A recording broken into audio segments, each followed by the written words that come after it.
Hello and welcome to Trial by Stone, the Dark Crystal podcast. I'm your host, Phil, and I just want to say thank you so much for tuning in to this episode. And guess we can say that we're back. So, of course, with me is my co-host, Sydnni. So, Sydnni, welcome back, and how have you been? Hi, Phil. Welcome back to you also, and hello to everybody out there who's listening and or watching. I'm super excited. I'm experiencing some strange weather in California this week. We've been having what's known as a California spring, where one day it's cold and rainy, and the next day it's sunshiny and disgusting. So, yep, that is very Melbourne at times as well. Actually, oh, nice. you're like, no matter. Especially in Melbourne, sometimes the weather, you just don't know what you're going to get. Like, you might, be already, it's going to be a nice sunny day, and then all of a sudden it just rains, or, we do get those unexpected days as well. So, for us, I'm excited to be here, though. Yes. It's been a little minute. I mean, we've obviously been recording and doing stuff. We say that we're on a hiatus, but we've still kind of been working. Absolutely, because that was the thing, like, when we said that we thought we'd have a bit of a hiatus, just a bit of a break, because, I must kind of admit, probably towards the end of last year, that I think I was feeling a little bit burnt out, and I think I just needed that time to sort of, I just need to relax, just, take my time with the podcast, but I mean, even though, I think it's more just like we're trying to get shows out on a regular basis. So that's why, sort of change things around. I mean, that we're still recording shows in the background, that they'll be released at a later date, but they're going to be released in a way that it's not going to, be as much work as it was. I mean, compared to last year, where, I still think about, like early last year, and we had shows on a weekly basis, and that was brand new at that point. Yeah, you were. Yeah, absolutely. Yeah, and that was like, it was so, and it was so good. Like what we achieved like last year with yourself and Jamie, just getting them out on a weekly basis. I think. What else were we going to do? We're stuck at home. We can go anywhere. We're, trying to not get the darkening. Yeah, exactly. Yeah. I think, especially, and like even for myself, like, in Melbourne, we had the second wave that sort of caused a lockdown for 3 months essentially. And I think, there wasn't much else to do. Like, I mean, you had work that I would, go to now, when needed, but I don't even know how many waves we had in California. Several.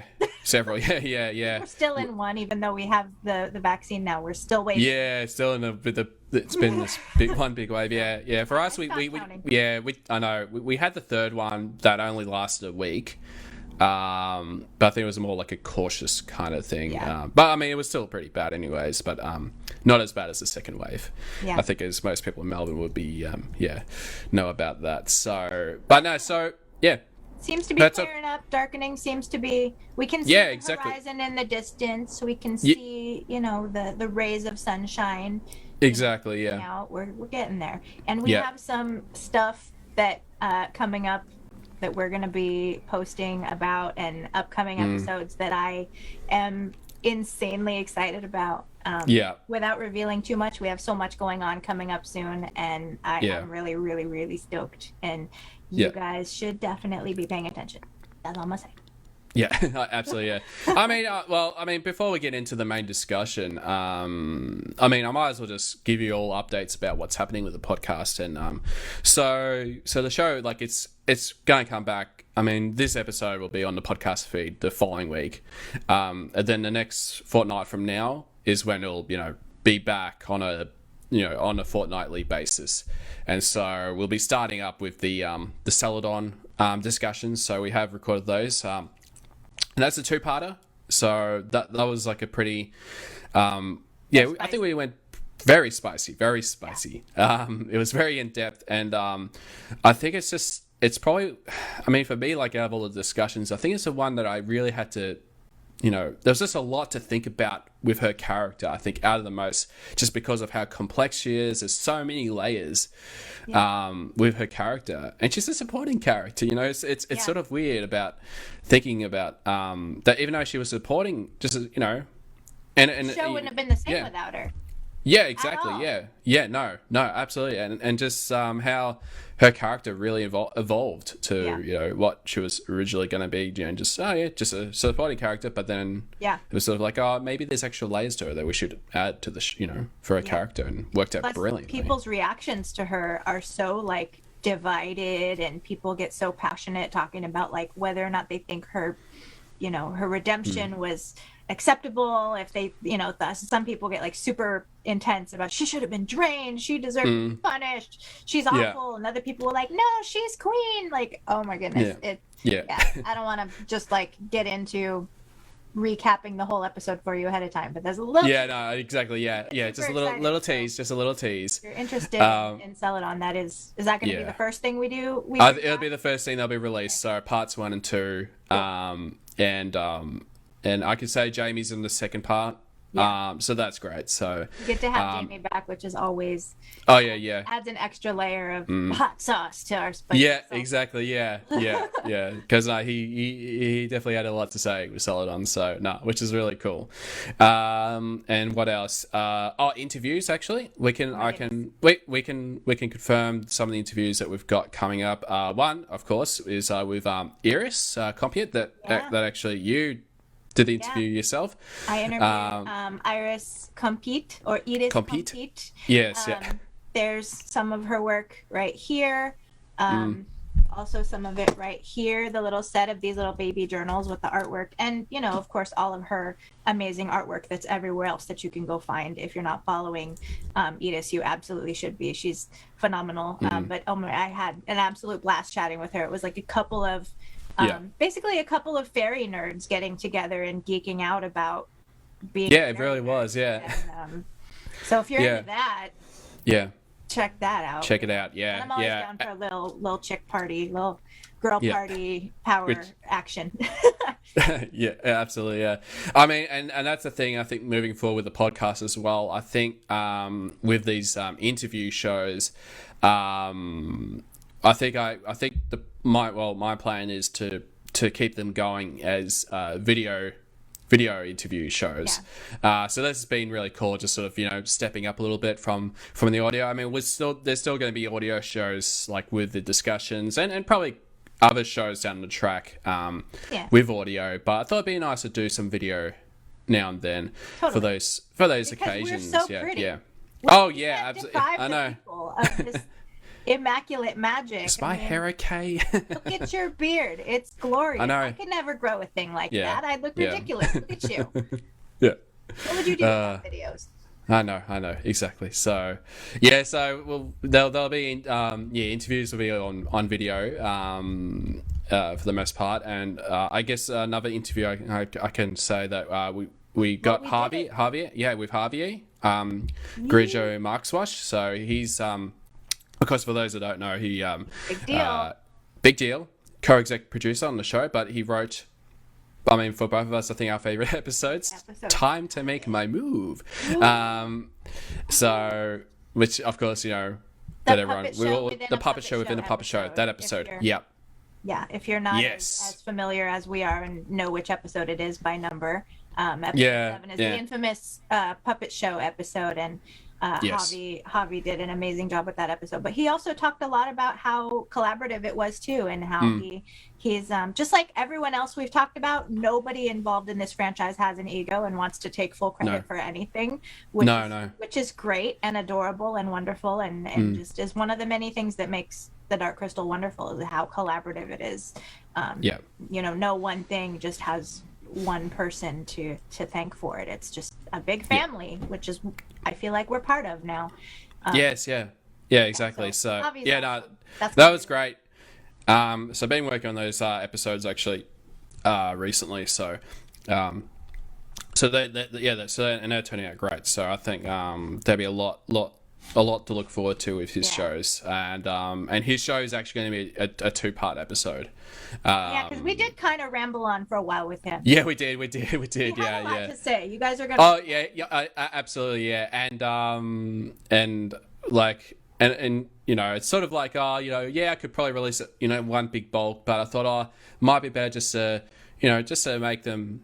No, I mean, they're still pretty long. Like, each part is going to be about 30 or 40 minutes. So there's like enough content to sort of digest, over the 2 parts. So, I mean, I did. Humongous personality also. Yeah. So yes. Exactly. He deserves 2 listens at least. Yeah. Yeah. So no, which is really cool. So so that'll be coming out, and I think last but not least, I think we can definitely say, I mean, of course, coming later this year is going to be that Dark Crystal RPG game from River Horse Games. And which is really exciting. Cannot believe. Yeah, I know. Yeah, we're very excited to see what happens with the game when it comes out. But I mean, I think we could safely say that we'll be doing a couple episodes, with potentially with an interview show. Getting to know more about how the origins of the game, and possibly other episodes where we'll be talking. We might actually play like a game of it live, or we'll definitely be doing a video show of us playing the game, because I think it would probably be my first foray. I mean, it's one of those things where I'm like, I probably need to do some more research. I might actually need to find someone who has that lab, because I think it might be similar to the Labyrinth, the RPG game that they did a while ago. So it's like, I probably need to do little test drive. I really need I need a test drive with that game. So you fortunately have a RPG nerd with you. Yes, on your exactly. Team now, so you're I know. You're gonna be just fine. I will hold your hand and walk you through this magical land of tabletop roleplay, because it is. While obviously I haven't played the Dark Crystal one just yet, I do have quite an extensive background with D&D and other various tabletop RPG game formats. So I have been just praying and wishing for a Dark Crystal RPG for a very long time, and there are a lot of other fans I know who are with me in that, and I know there are some fans out there who are also listeners who have started working on sort of their own independent sort of game scenarios for incorporating Dark Crystal into RPGs, their own sort of little homebrew situations, which is awesome. People have started doing stuff like on Discord and things like that, but to see that there's an actual like officially sanctioned one being put out there for us to go out and buy at a game store now is just, I've been hoping for so long, and I cannot wait to start playing it. That's going to be really, really cool. So if you're like me and you're also interested in RPGs and you've been waiting for a Dark Crystal RPG, we will be getting our hands on it and playing it, and maybe some other stuff. So if you are interested at all in that, I would definitely stay tuned, because there's some very exciting stuff coming up for that RPG with us. Yeah, definitely. Yeah. So I mean, that there's quite a few things actually happening with the podcast. Now we're being back, and I think as well. I think I think also the other show, like the Gathering Songs. I know that's sort of been a show that we've been putting a hold on for a while. But I mean, we've had a lot of other like shows, all these interviews, and so I know we've been prioritizing all these other things, but I think Gathering Songs will probably come back down the track as well, because I know because I know we definitely want to wrap up Flames of the Dark Crystal, and I think we only got halfway there, so we want to make that happen. So, and I think a lot of people have been able to catch up now and read it at this point, because when Flames was first released, a lot of people were waiting to read it until they had finished Age of Resistance, because they were released at basically the same time, like within 4 hours of each other, within 24 hours of each other, I think. And So a lot of people waited to avoid spoiling Age of Resistance, and they didn't actually start reading the series at all until after they had completed Age of Resistance. And now you've had plenty of time and an apocalypse and a quarantine to sit around and read. So I think there's going to be a lot more interest in Gathering Songs at this point. For those of you who don't know, Gathering Songs is where we deep dive into the literature, where we have other creators and writers and other people in the Dark Crystal community come on, and we sort of roundtable discuss about the books. And we've been deep diving into The Flames of the Dark Crystal, which is the most recent J.M. Lee novel. And it's one of my favorite things to do. Was actually how I discovered this podcast as a listener. I started listening to Gathering Songs first because I just wanted other people to nerd out with about the books. And so I'm ready to continue nerding out about the books because I'll always love them forever and ever. Yeah, absolutely, yeah. And I think and actually, it's probably a good time to if you've been, with the show, with the show having been cancelled, it's like, well, what other Dark Crystal content is out there, and you got the Joe's books, and I know for a lot of people, that may not have known of Joe's books until the show came out, so it's been kind of cool. Yeah. I was going to show, but oh yeah, go ahead. Yeah, here, trust. But yes. So, but yeah, and well, I mean, that's the thing, as I've probably mentioned before, for those who are new, I mean, the podcast really started because of the books. That was pretty much the big reason why I started the podcast, because I'm like, well, there's an Author Quest and Joe one, and I thought, well, they're trying to bring back Dark Crystal back somehow. Well, with these books, I thought, well, this is going to be, I'm glad that it's, that Henson Company were trying to bring it back, and that it sort of seemed like, it's a first phase. I never imagined that we'd get a TV show or all these different things, with Age of Resistance. I thought, at least they'll do books and comics, and that's about it, sort of thing. And then all of a sudden, it's just exploded. We are so lucky. Yeah. I still am just like, wait, we have 10 more hours of Dark Crystal? 10 I know, yeah. more hours? Squeeze me? I know, yeah. So I'll just have a look at the comments. So I probably should check. So Mandy said, good to see you back. Haley's like, so glad I made it on time. Hope everyone is well. Yeah, I've been pretty well. I've been alright. Secretly wishing for a Dark Crystal cookbook, Haley said. Oh. We all are, dude. Especially if it's from Hup. If it's like a cookbook by Hup. Oh my. Yeah, no, that'd be amazing. Yeah. Probably not a lot of potato. Let's pitch that then at that point. Yes, yeah. Cannibalism. Yep. All right. So Shola's like, can't wait for the episodes with Harvey and Iris. Yeah. Yes, yeah. Haley said, still secretly wishing for a cookbook. Yeah. Yep. And Mandy says, would love J.M. Lee to write more Dark Crystal to fill the season 2 void. I actually would like to. Yeah.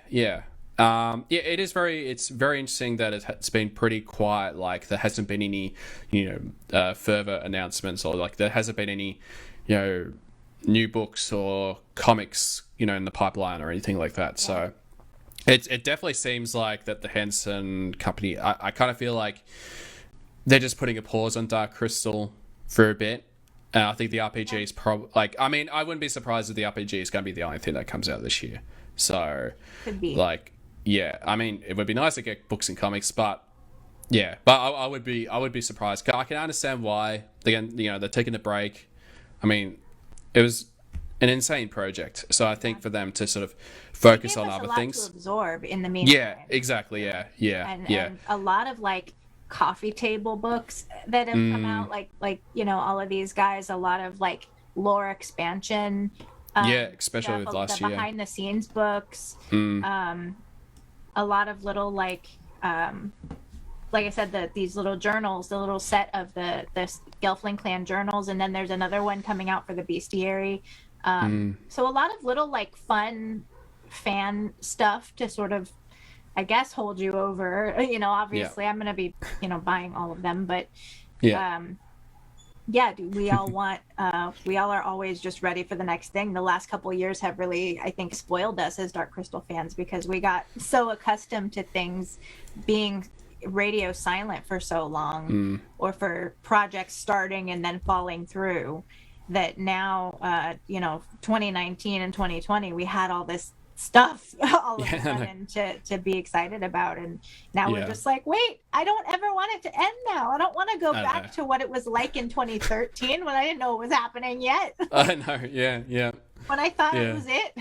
Or just, the lack of merchandise, and it was just, it was those quiet years. And if you're balling, you have the Weta figures too. I am not balling, but some of you are. I know those Weta figure. I mean, that was the thing last year. I mean, I just decided I'm going to start collecting them. At least the Heroes of Thra. I mean, probably the only hero I'm missing is probably Olgra, but I know that was sort of they only sold a limited amount of that, I will say, they're pricey, but if you get a hold of any of them, like even just one, even your favorite character, like they're understandably very. pricey.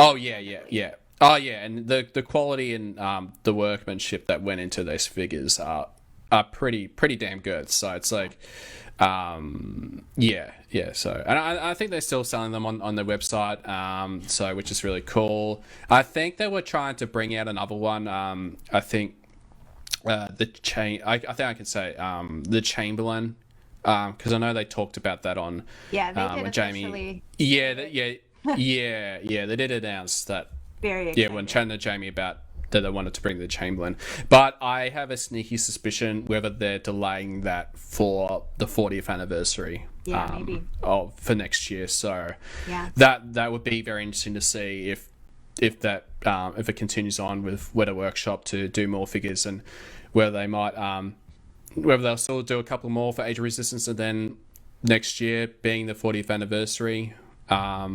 Of the Dark Crystal. That's a big deal. What are they going to do for that 40th anniversary? I know it's.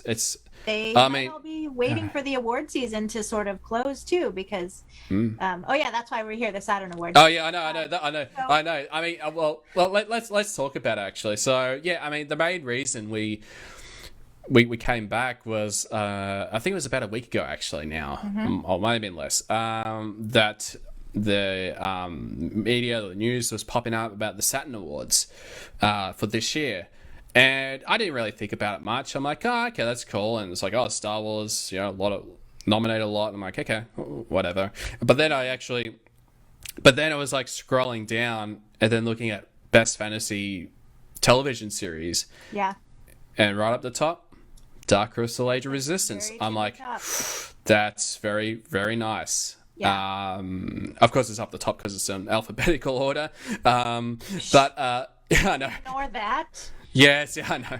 The alphabet. The alphabet. Preschool. Yeah, I know. So no. So again, I mean that's a big thing. Wanted to, sort of congratulate Henson Company, Jim Henson Company, Netflix, and everyone that worked on the show. Louis, Jeff, and Will, and I know we did a big. Jamie did that photo post, so that was really great. So that is just and I guess some of us have been wondering, what didn't because this is for 2021. It's like the show came out in 2019. So actually with this year's Saturn Awards, that they didn't have one in 2020 because of COVID, of course. So. Right.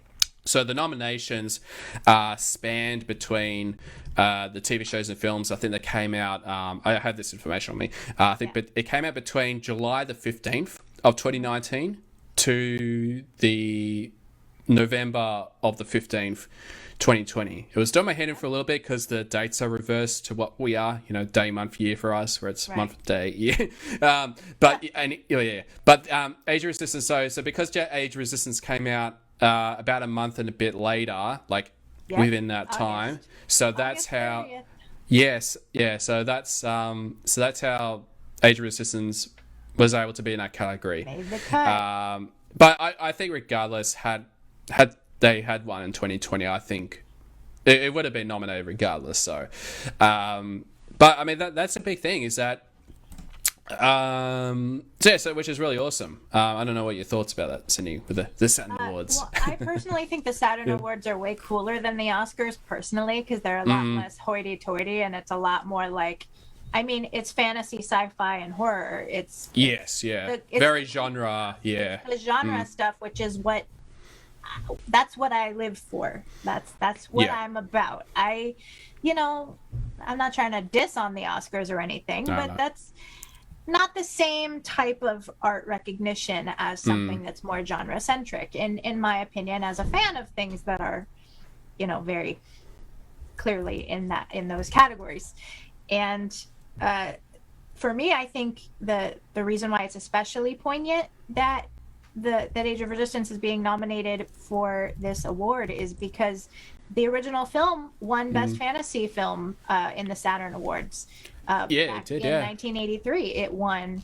And that would just be so poetic, I think, if the original Dark Crystal film won Best Fantasy Film, and if Age of Resistance won Best Fantasy Series when in its day. And that's, I mean, I think that'd be pretty awesome. Like, I don't think many franchises. I'd be curious of just trying to think of franchises that have won Best Fantasy, like film and TV. Like, I don't think there's none.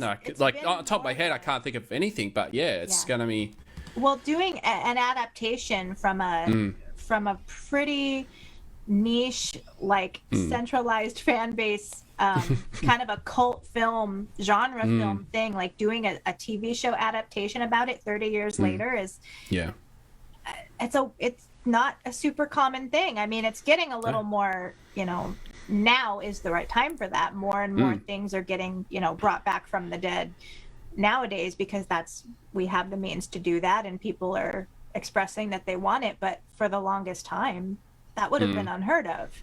To take something that was sort of this cult success, but not a gigantic pop culture success in the same way as something like Star Wars necessarily. And actually, I was just having a look at the Saturn Award for '83 and who was up nominated against. It was nominated, against Conan the Barbarian. What? I know. I was actually having a look, so I could give you the list of all the nominations. So you had Dark Crystal, Conan the Barbarian, The Secret of Nim.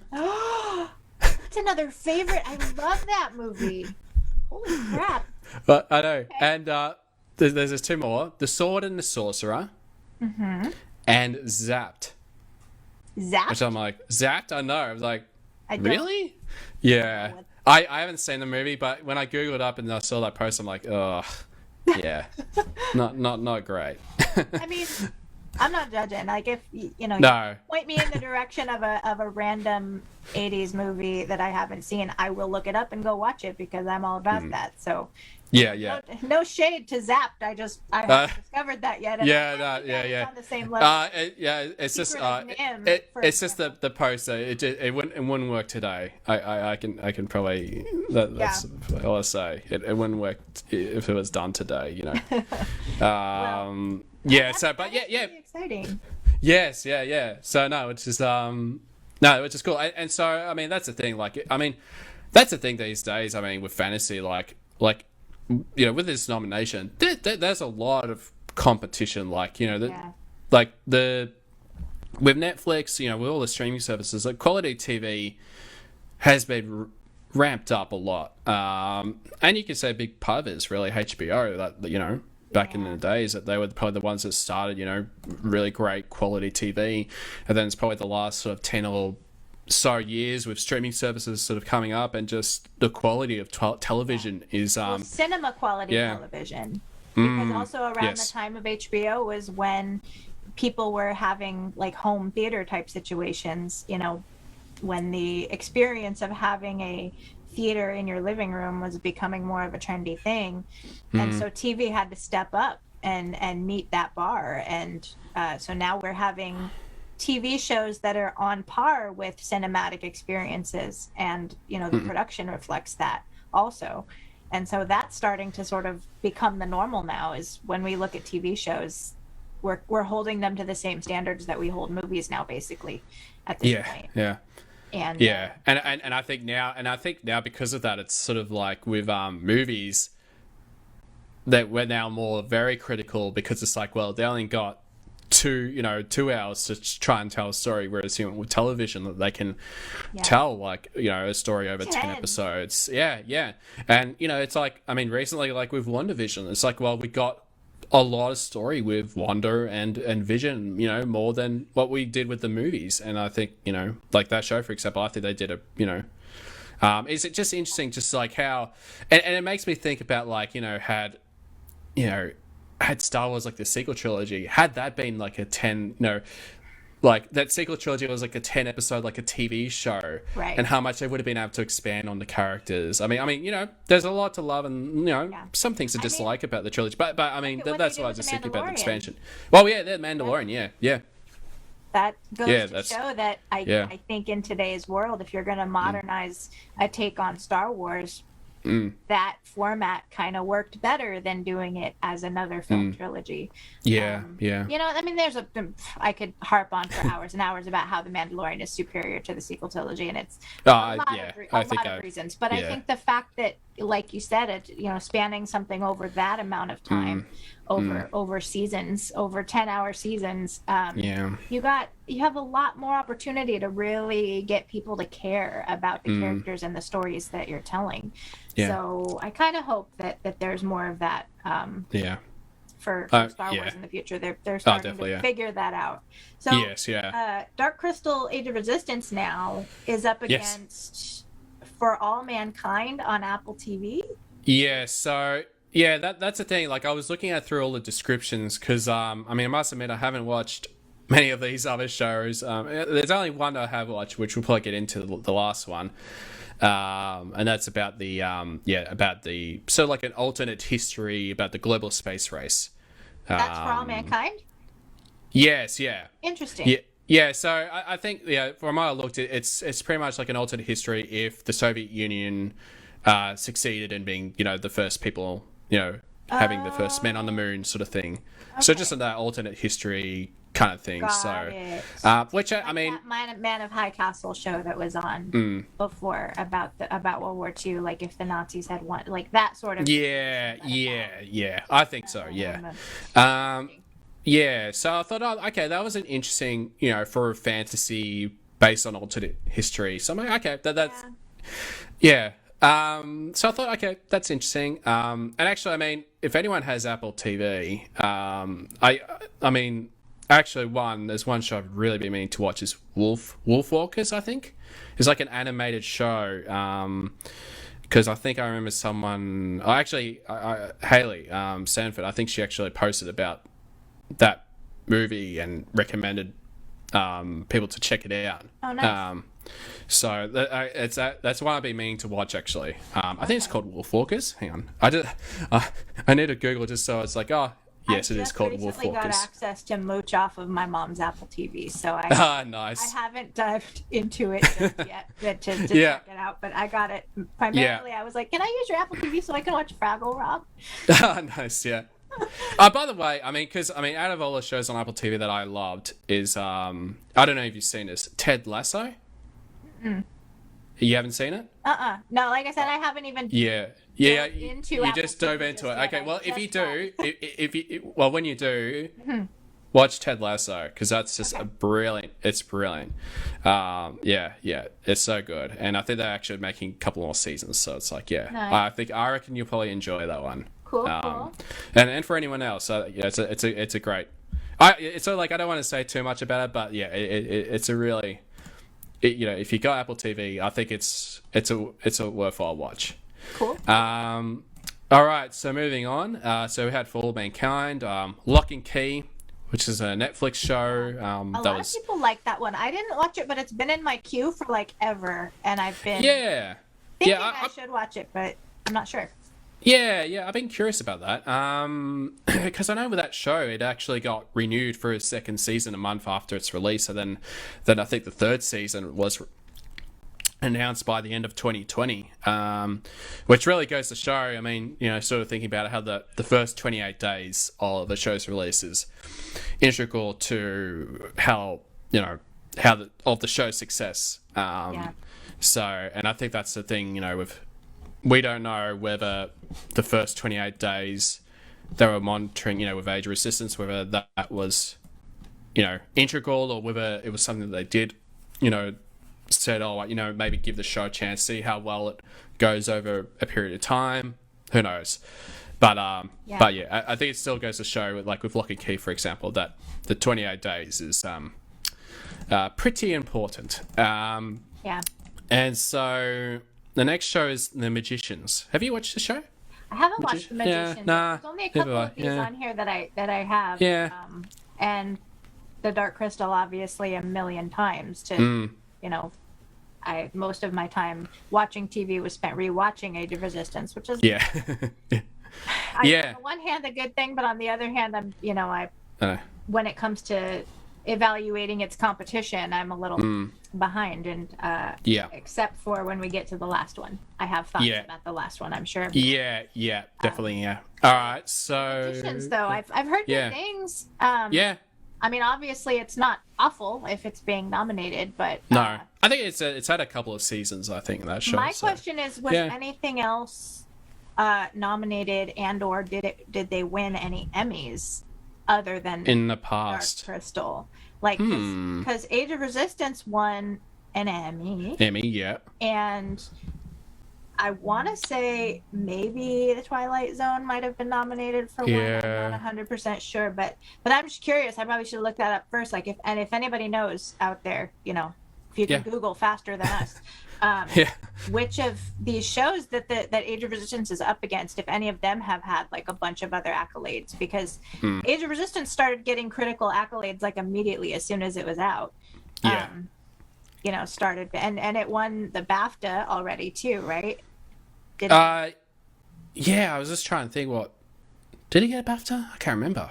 I just remember that floating around a lot. It was nominated at the very least. So it was being recognized right off the bat, and I just wondered if comparatively any of these other things have also had like that kind of a leg up of huge like critical reception and winning any sort of awards or being nominated or anything like that, other than or if they're just kind of basing it on viewership.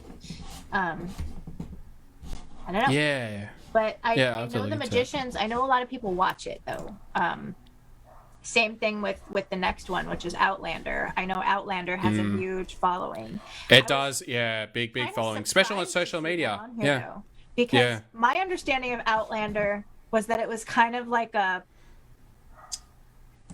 don't know what a PG way to put this would be. But like sort of an adult novel, like a 50 Shades of Grey situation, but for TV, for like, the housewives to watch and like for a minute and fantasize about being with this Scottish guy. Like all the people I know who watch it have described it to me that way. So I'm very interested in that. I didn't realize it was a series that was being taken seriously from an artistic standpoint. And that's not me being shady at it. That's just what my understanding of it based on other people's telling me who have seen it. I thought that it was more of just like a popcorn, like cheap entertainment, just to like get together at sleepovers and watch Outlander and like giggle at the naked guys. What sort of deal? What I thought that it was, but apparently I'm wrong. Apparently it's a little more serious than that, and maybe I should look more into that. I just was surprised. I didn't realize that Outlander was on that level. I just knew a lot of people watched it because it was, pretty people in Scotland and time travel. I know time. Very. I know, because like the first couple lines on Wikipedia, it's like, it's a very life on Mars. It was about a detective, and he sort of something happened to him that causes him to go back in time. Like the main character is this, this lady who's, she's got a handsome man at home, and then she gets sucked into Scotland in another time dimension, and now she's got to choose between this, burly Scottish guy from another time or my beautiful man from present day. God, life is so hard. And of course with that show, that's with Kate. What's her name? Katrina Balfe? You know who voices Tavra? The one who voices Tavra, that's right. Yes, she's one of the main stars on that show. I remember when they announced the cast for Age of Resistance, and I was, frantically Googling or IMDbing all of the people who I wasn't familiar with, and I was like, oh, she's on that Outlander show that my mom likes. Yeah, yeah. Yeah. So no, which is really cool. I love So Tara with my entire heart. So yeah, for the nothing best. else, you know, I'm Yeah. glad that it's being acknowledged, so that Tavra can have more attention, I guess. Yeah, exactly. Yeah. All right. So next up is Twilight Zone. I mean, Twilight Zone should be up here. it should. Yeah. I don't think there's any explanation. I mean, if you don't know the show, then just check it out. Like, yeah. I mean, I like again. I haven't watched it, but like, I know about the show, the history of the show, and all that kind of stuff. I've seen a few episodes, and I have to say, Jordan Peele has really done something truly unique here, and I think that he's very, very good at the art of the revival. And I also just really love his brand of sort of horror and thriller. Like Get Out and Us, I love both of them so much, especially Us personally for me, just because I love the spooky Santa Cruz ambiance. Personally, as a Bay Area resident, I was just like, oh yeah, scary murderous clones on the Santa Cruz boardwalk. I'm all about that. But anyway, the Twilight Zone it's really good. It's very worthy of being up here. And even if I hadn't seen it, I'd be like, yeah, I understand. It's Twilight. Yeah, exactly. Yeah. That's why I wrote in my notes, no explanation. It's just like, it deserves to be there. I have heard good things about it too, so it's another show I'm like, I think that's one of the bigger ones that I'm like, okay, if Dark Crystal's not going to win, it's probably because of either Twilight Zone or this. Yeah, exactly. And of course is The Witcher. Which I think like the biggest competition at this point. Exactly. That's the one I think stands the most chance of taking it from Age of Resistance at this point. And I personally wouldn't be, mad. I wouldn't be like, oh no, The Witcher nowhere near as good. It's a totally different kind of thing. And do I think it's as good as Age of Resistance? Of course not, because nothing is. No. But did I absolutely love The Witcher? Of course I did. It was really, really enjoyable. And exactly. Yeah. Same here. And it's like, myself and my wife, there'll be times where it's like, oh, can we just watch that show again? And I mean, it is a really great show. And I think, I'm one of those things like I don't want to spoil too much, but I mean. But if you do get a chance to watch The Witcher, it's a pretty good fantasy show. Especially for the first season, I think it was pretty good overall, and I think I'm very excited to see what they do with the seasons 2 and 3.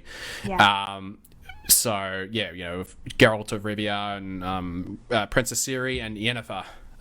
Those three that sort of follows the journey throughout the first season, and I will say, I mean, without spoiling it, but I will say like how their paths sort of intertwined, I thought was very good. So they did a really good job playing with like a timeline of, for a while you're not sure like when's the past, and when's the future, and I think it did that really well without being like overly convoluted and confusing, and like you figured it out organically, and by the time you were like caught up and all of the timelines like met each other, you were just like fully invested in it. And Henry Cavill is just, he's a work of art. He's a blessing on this planet. He's great. And actually, speaking of Henry Cavill, I've actually been going back to watching the DC films because I kind of want to prep myself for Justice League. Even though I will say I didn't really enjoy like the DC films, and I think it's because of the dark tone of it, and I think especially Man of Steel, because I think I'm very nostalgic for the Christopher Reeve, that comic book kind of world. When Jamie watches this, he's laughing so hard. I know he is, because he's like waiting for me to reply to you right now. I can and probably also a lot of other people watching this who know me are like, Sydney's about to go off. I know, yeah. I have watched Man of Steel. I have watched it all because, I mean, it had been a while, because I'm like, because of this, Sidecar, I'm like, well, I wanted to revisit them anyways to see if my opinion has changed since the film came out and all that kind of stuff. And Man of Steel, like, I will say that, it's okay. But I think the problem that I had was just I felt like there was a lot of moments that sort of that jump cut. Like there wasn't enough sort of development, I think. But I don't know. It's kind of. But I will say that the cast of these DC films, especially Man of Steel, pretty damn good. Yeah. You know. I think even people Thumbs who up for me have on that, yeah. humongous problems with Man of Steel can still agree that Henry Cavill was the right casting. They Oh just yeah, absolutely, wanted yeah, to be directed differently. yeah. I'm not one of those people because I love Man of Steel and I will watch it over Yeah. and over. I am a massive Zack Snyder fan. I was before all of this. I loved the works of Zack Snyder. I love his whole vibe. I was a very edgy goth kid, and Zack Snyder speaks to that in me a little bit. But to that level, aside, nice. That aside, I just I think he's very underrated, and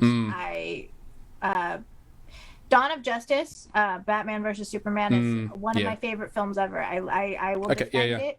I will die on a hill defending Dawn of Justice, primarily the Ultimate Edition. The theatrical edition, for sure, has some... So that's a version I've started to watch now. I think I was just starting to watch the Ultimate Edition. The Ultimate Edition, because I think because I think that was the thing when I watched. Because I think I might have only watched the theatrical cut with Batman v Superman, so I think that's why I'm like, that's why I still want to give it another shot because of, see what this Ultimate Edition, whether that changes my opinion more.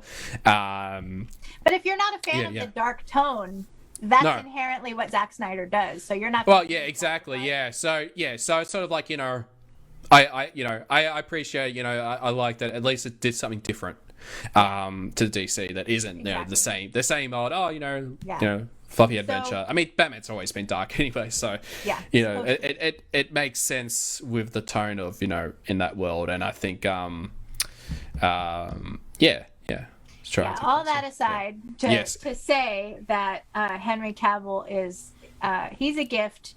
He's great, and he was perfect for The Witcher, and I 100% could see Witcher being the thing that wins. I honestly do believe Age of Resistance has a really good chance. I would not, if it turns out, whenever these awards happen, because the date still hasn't been announced yet, by the way, we don't know when the winners are going to be announced, because they're still trying to decide whether or not they're going to have an actual award ceremony, if they're just going to do it online or whatever. So that's still up in the air at this point. So we don't have a date for when we'll know the winners just yet. But when that day comes and Age of Resistance wins, I won't be shocked at all, because it'll make perfect sense. Of course, as we all will be like, yeah, duh, of course, it's the best fantasy series, But there is that part of me that feels like, but there is a really good chance that they'll give it to The Witcher or The Twilight Zone, in my opinion. It's going to be one of those three. One of those three, yeah. I've sort of been leaning towards, if it's not going to be Dark Crystal, I've sort of been leaning towards The Witcher. But I mean, the reason that, because the thing with this Saturn Award, I did a bit more research, is that it's based on, it like with the voting, it might seem to be more of a popularity versus quality, because it seems like anyone. I think if you become like an affiliate membership for, I think $40 or whatever, you have the right to be able to vote in all the categories. So there is that one factor that it's like, if there's a reason that Dark Crystal won't win is because if based on popularity. But the good thing is Dark Crystal, in the nominations, it's right up the top. So that's good, being having the advantage of the alphabet. With anything voting in particular, it's like especially what I'm also hoping happens is that when people who maybe haven't had a chance to check out the series yet, that this will sort of open up that door of interest for them, because in a way, like as we were just going over the nominations and talking about the ones that we haven't seen yet, as we're going over it, we're like, oh, maybe we should check that out, and like thinking about watching the other things that have been nominated that we haven't seen yet, because the fact that it's being held up against these other things that we know are really good, and we're like, oh, okay, maybe I should check that out. Maybe I should give Outlander another chance, and it's not just mom popcorn. It's actually maybe it's something that's really good fantasy and worth checking. Sean said it's kind of like Highlander meets The Time Traveler's Wife. Yes. Meets an 80s romance novel with Fabio on the cover. See, the 80s romance novel, I was expecting it was just that. Like it was a romance novel. I don't know why I couldn't put that into words before. Thanks, Sean. Much more articulate than I am. But yeah, if it's like Highlander at all, Highlander is one of my favorite movies ever. And I could see the connection just because, it's based in Scotland, and you think Scotland, you think Highlander. But if it's if there's more to it than that, if it's actually good fantasy on par with Twilight Zone, with The Witcher, with Age of Resistance, that makes me want to watch it. So what I'm hoping is that that's going to be the case for other people who haven't seen Age of Resistance, like, for example, fans of The Witcher, because I think out of all of these things, The Witcher probably has the biggest fan base and the biggest presence online of people like talking about it. So I'm thinking if those people who've only, like, let's say The Witcher is the only thing that they've seen on this list, they're going to think, oh, I should go check out all these other things because I like The Witcher, and they start watching Age of Resistance, and then there's more people watching it, and there's more people joining the fan community and getting interested. And as we've heard all over the place, when Age of Resistance started, so many people who had never seen the original Dark Crystal film were discovering the Dark Crystal franchise through Age of Resistance, like including Haley out there, if you're still listening. I know she talked about how she had discovered Age of Resistance first before seeing the movie. And that was the case for a lot of fans. It really opened the door for the franchise for a lot of new fans.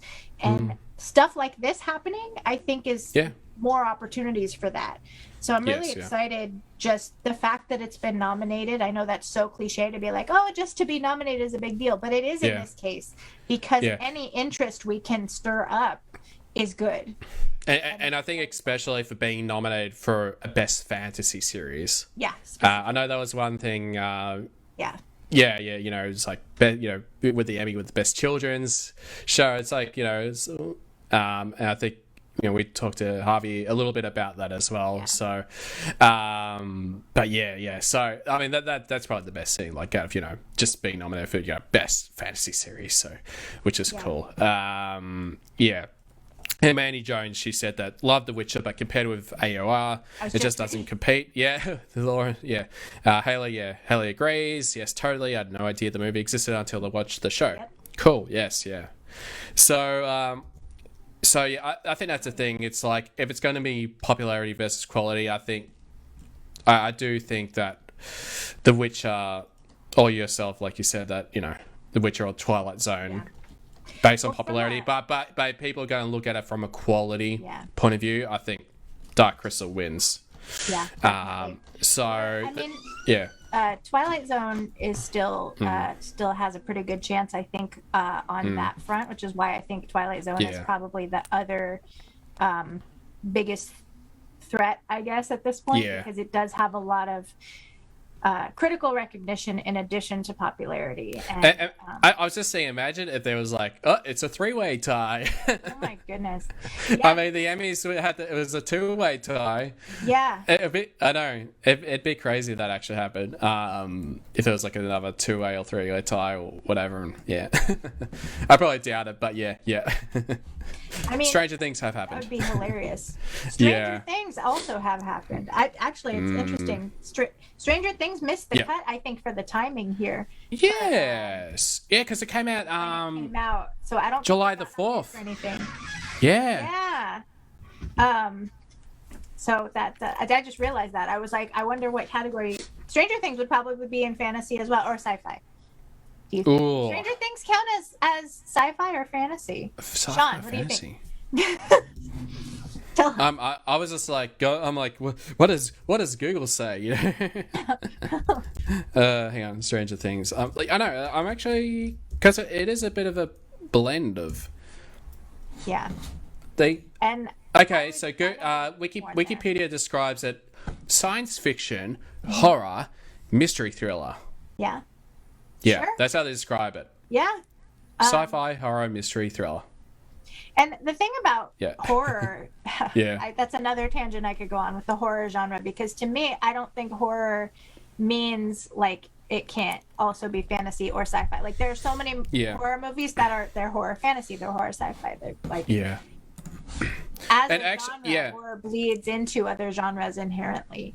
Yeah. So Stranger Things, I love And actually, yeah, I was sort of like recently sort of deep diving into Halloween, because I watched a video that was on YouTube. If anyone checks it out, it came out last year actually. It was like Wes Anderson's Halloween. Oh yeah, And it was just so like funny. it was just like putting footage of having a Michael Myers character, but inserting him into scenes from most of Wes Anderson's films, which is very, very well done. But then I was listening to an interview with John Carpenter, and it is really interesting, like with the horror genre, how like the genre just it can evolve to a lot of different things, like based on sort of like the time and the period, when they come out. So it's really interesting, yeah, like with horror, how things can really change. Like it doesn't, like it's not like, oh, it's a, the horror is just purely like a hack and slash, like bad guys killing people and, all these sort of, cliche kind of formulas that with horror you can really, change it up, I mean, still have that genre, but yeah. The Dark Crystal is absolutely gateway horror. I've said it a million times. The original film, and I think also Age of Resistance held that up. Speaking from my own personal experience, but also everybody else in our generation that we talked to, who's like, when I watched the Dark Crystal as a kid, it traumatized me, or I was terrified of this scene, or like the Skeksis were really scary. Like there's also that clip of Natalie Dormer talks about how the Skeksis are super scary. And, everybody talks about the draining scene with the podling, or the scene where Chamberlain gets stripped and he's screaming. And Javi mentioned that scene when we talked to him as well, how, he won't show the Dark Crystal to his young kids. No. He feels like they're too little. It's not for kids. He was very adamant about, like, it's not for kids. Yeah. And, like, when they were working on the show, there's, like, they didn't, it wasn't something that were like, oh, we got to make sure this shows and I personally I don't very family friendly necessarily agree that it's not for kids, because I go off of what Jim Henson himself said, which is about how you kind of scaring kids is sort of helps to prepare them for reality, and they can handle it better if they've been prepared through fantasy, and you don't necessarily want to pull punches with your fiction when you're you have a little excuse to get dark and scary in media like this when you're doing things that are directed at kids in fantasy. And I kind of agree, but what I was getting at was that, like, when I watched the movie as a little kid, like, I wasn't traumatized by it because I rented it over and over and I loved it, but there was an element of definite horror, and it's that shock, introduction to it that makes you, like, it's that first gate into that genre of what else can I handle? That's actually kind of fun. Absolutely gateway horror, in the same way that something like Gremlins is another movie that's often touted as gateway horror, because it's like, if you're a horror fan and you have kids and you want to sort of test the waters and see if your kids can handle like little scary things and sort of get them dipping their toes in the horror genre, put on Gremlins. I think Dark Crystal absolutely falls into that category as well, and definitely so I think it's I know. crazy to call it horror. I know. I sort of grew up like with a lot of like that sort of kind of horror, gateway horror, and I think like for me, I definitely remember a lot like with films, sort of like if I had my own sort of like gateway horror trilogy, it'd be Dark Crystal, Indiana Jones and the Temple of Doom, and Return to Oz. Indiana Jones and the Temple of Doom was the first PG-13 movie.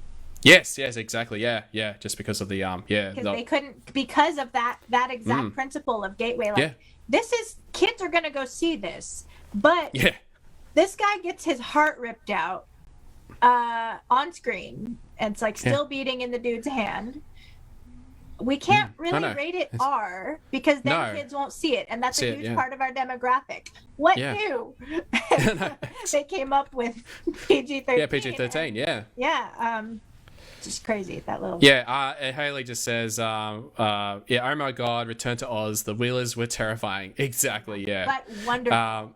Oh yeah. And I think like that's for me, like I grew up watching The Wizard of Oz, and brilliant film. Loved it. I loved Wizard of Oz as a kid, but then the first time I ever saw Return to Oz, I was like, no, this is where I'm at. I love no, this is taking Wizard of Oz to a whole new level. Like, so that's sort of my childhood trilogy, I think. And I actually tried to watch Return to Oz like probably a couple of years ago. Yeah. Because I got it on Blu-ray but I tried watching and it is, yeah. But the thing is, like, I watched the first 10 minutes and I'm just like, damn, this is so depressing. It's one of those things where it's like, as a kid, like, you just think of certain things, like, you just think, oh, it's dark and scary and whatnot. But then it's like when you're watching it as an adult, and you're just like, just how depressed and depressing it is. Like with Dorothy and what situation she's in, and just thinking about all those things, it's like, oh, wow, like, yeah, it's just like, I mean, and to dig even deeper still, I mean, that's why so many creative-minded, artist-minded fans of fantasy genre, a lot of the time we are children of trauma, and a lot of the time we are children of broken families and situations of growing up too fast and struggles with mental illness and so diving into these fantasy stories and just these genre things in general, the types of things that you see nominated for Saturn Awards, a lot of the time you will see that narrative about, how being a child going through something traumatic and depressing, how you manage those things and coping with those things and what the fantasy world represents with all of those things being said. I mean, and also, I mean, that's basically everything Stephen King writes about is about kids who deal with mental illness and trauma and abuse, and how it gives them superpowers. That's basically what it means to shine at that point. Like, I was a kid who had a really crappy childhood, and now I have superpowers and I help other kids. Like, that's basically and Dark Crystal is certainly another example of one of the many places. Thra, I mean, is one of the many places that I think those of us who maybe had to grow up too fast, who wanted to have a little bit of childhood to hold on to, needed to seek out a family, seek out a home. That's what fantasy is there for, and Thra is absolutely no exception in that regard. Return to Oz, I think, is one of those examples of, it's depressing. Like, they're they're just showing it to us like she's sort of this allegory for that entire thing that I just rambled on about, is like Dorothy is the perfect example of that. Like, that's some bad stuff she's been through, but she has she has Oz, and Thra is our Oz. Our Oz, yeah, absolutely, So, I mean, again, I think congratulations. It's just awesome that it got nominated, and we'll definitely keep, hopefully, hear some more news about it, like when they have the when the awards sort of happens this year. So, and I think we'll definitely be keeping our eyes sort of peeled for that. So we'll likely do another live stream when that happens, just like, especially if they win, it'll be just like the Emmys all over again, when we didn't even realize it was time for the Emmys yet. We were like, I know they came out of nowhere, and I think it was because it was, I think, for those awards for the Emmys with the children's thing, I think they were they must have been pre-recorded, or I don't know. It was just like because it wasn't on TV, but I think the live streaming must have happened like the day before. So that took us right off guard. And when Jamie's just like scrambling to come back, it's like, they won the I know, we got to do this live show. I know. So it'll probably be like that for the Saturn Awards also. Probably even more so, because we have no idea when they're coming, and then one day it'll just be like, here's all the winners. Be like, Yep, I know, exactly, So dang it, okay. I know. So we'll see what happens. All right, so I mean, before we wrap up, we've actually gone for a while, haven't we? A lot longer, I think. I mean, we did have those technical difficulties, of course. Yeah, that's true. Yeah. All right, but before we wrap it up, of course, you want to give a shout out to Haley and what she's been doing. Goodness. I'm so excited that we have her as a listener. So Yeah. I also posted about her on our Instagram stories recently as well. But actually, one of our listeners, Eliza Huberman, who shares so many things with us all the time, she posted to the Crystal Shard this video that was like, here's a dark crystal ASMR. And for those of you out there who don't know what ASMR is, that's a whole other rabbit hole to explain to you. But basically, the short version is that when you know, you know.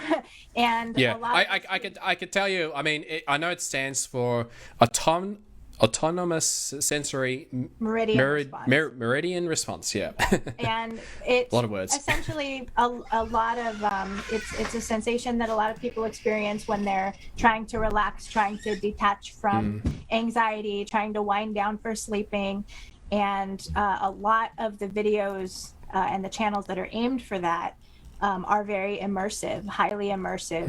And what better setting for that than the dark crystal, than the setting of Thra. And so this channel, Oopsie Daisy ASMR, run by the lovely Haley, she has started this video series of immersive relaxation experiences set in the world of Thra, where she is a Gelfling interacting with you. And they're actually framed around the songs of the 7 Gelfling clans books. You know how there's the song teller that's like, he's writing on a pilgrimage to meet. So it starts out, there's another awesome ASM artist at the beginning who has another gigantic following, who portrays the song teller, and he does this intro where he's like, today I'm traveling to the caves of Grot. And then Haley portrays Deet in her video where you go to the caves of Grot, and she's like going over the map of Thra with you, and I fell asleep so fast. That sounds like an insult if you don't know what ASMR is. Like, oh, I fell asleep. What? Doesn't that mean it's boring? No, you want to feel like, I fell asleep happy and not stressed out. And then when I woke up, I went back and I finished the video, and I felt wonderful because I was like, Deet's my friend. It's great. She plays Brea in another video where you go to Harar. She plays Annika when you go to the I've seen that one actually. Which is my personal favorite, because Annika, as those of you who know me know, I'm obsessed with Annika. I'm obsessed with Tavra and Annika. I'm obsessed with the Sifa clan is my clan. And that one is just, it's phenomenal. And then she has an original character when you go to the Deucin clan. She created her own like Gelfling character that she portrays as a Deucin, and she gives you a face tattoo in the immersive experience. Like, you're the song teller, and she's giving you like a temporary face tattoo to protect you from the sun, and it's just wonderful. Her ability to create like an immersive setting, and her makeup skills are so good. Like she makes just the cutest little Gelfling, and her portrayal of Deet and Brea are just like really, really like you kind of forget for a minute that you're not looking at the puppet, because she does a really good job portraying them. And a lot of I watch a lot of ASMR, but a lot of role plays can be really like kind of weird and off-putting if they don't set the stage properly, if they're not creating the immersive experience quite right. But she really nails it, because she takes you to Thra, man, and you could tell she's a fan. So I'm very, very excited that you're here as a listener. So it's like we can be fans of each other, and it's super cool, because man, getting me to chill out at night and be able to fall asleep is pretty damn good. A plus. Yeah, exactly. And I was actually thinking about as well. I mean, like, we'd love to have Haley on the show just to talk about it. Because I know ASMR, but I'm very interested to know more about it, and just how that process, just how it all works. Get her on here. We will educate. Yeah. Mostly her. Yeah. I just experience it. I don't create it. Yeah. So no, which is really cool. Awake. Yeah. So no, which is really cool. So no, thank you so much, Haley. And we'll be posting on our social medias about it. And it's really cool. Haley says, "Oh my God, yes, please. I'd love to talk to you guys anytime." All right.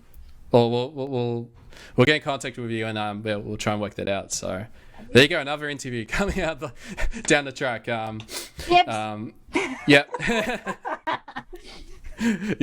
So no, that's awesome. That's awesome. Okay. So I think they'll probably wrap up for this live show.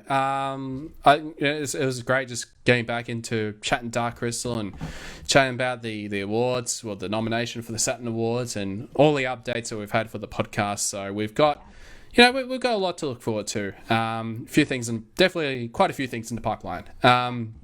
So I think thank you all for listening, and I think they'll do. So thank you everybody so much. Yes, exactly. No, thank you all so much for tuning in, and definitely stay tuned for more Trial by Stone. Love. Bye.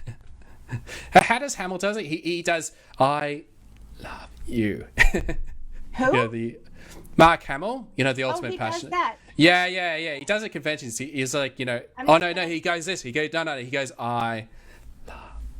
Then he goes then you. Yeah. Yeah. Well, we do. All right. That was a bit nerdy. All right. See you all, and stay tuned for more Trial by Stone. Bye. Bye.